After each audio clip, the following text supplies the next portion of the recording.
Hello and welcome to Mizma TV. I'm Syed Ali Mushtaba talking to you from Chennai.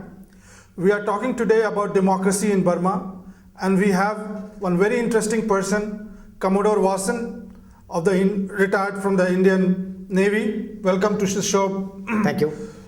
Commodore Vasan. Today we are talking about democracy in Burma.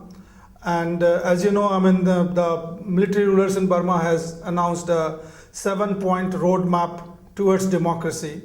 Can you tell us something about this, their view of democracy? Definitely, and thank you for this opportunity. And this is the second time I think I am on the same TV with you. And it's a welcome opportunity to share my views on democracy. That is the question which is on everyone's lips in the last so many years. And after the 93 issues, the military wanted to tell the world that they are actually serious about it, promoting democracy in the country. And that's when they made out the 7-point program.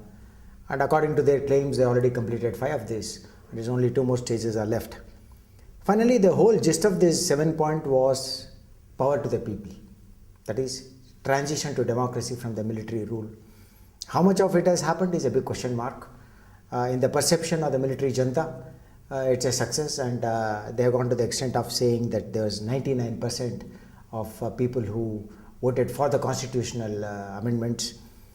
Surprisingly, even the constitutional amendments, as you know, they are catering for their own continued power as stakeholders. Something like 25% is what they are looking at to be part of the governance. And so this is something which is serious.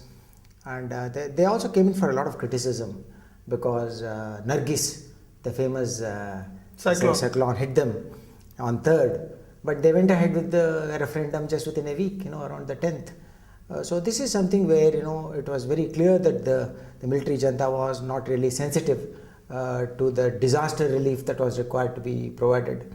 They needed the hour or something else, but they continued to persist with this. So surely it's clear that all is not well in the entire process of the run-up to the democracy.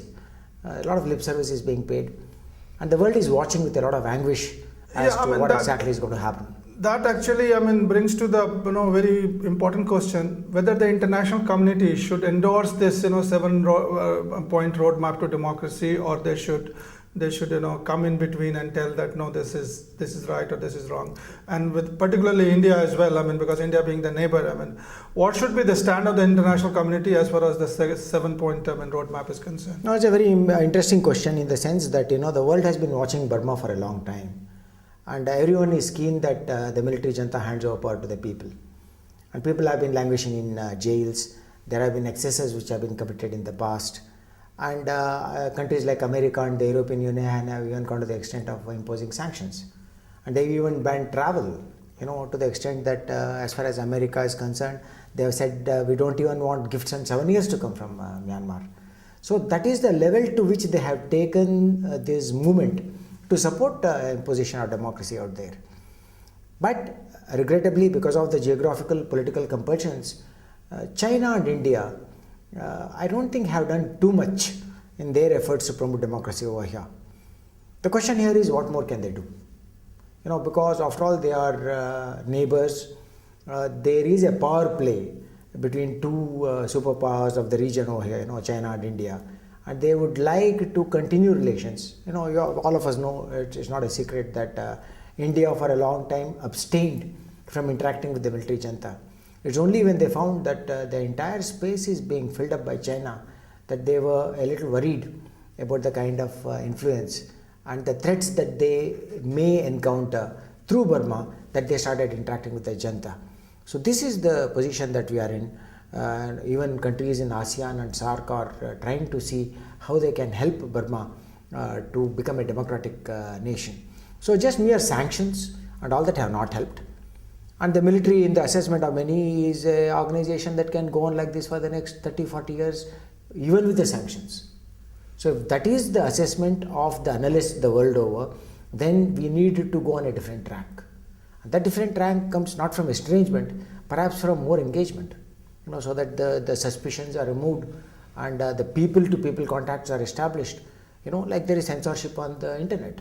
So these are the things that we need to work to remove so that the people know what's exactly happening outside.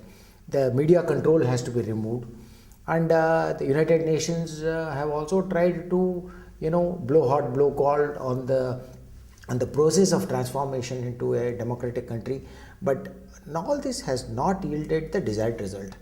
Everyone is waiting with bated breath, as one can say, for 2010 and Yeah, see. that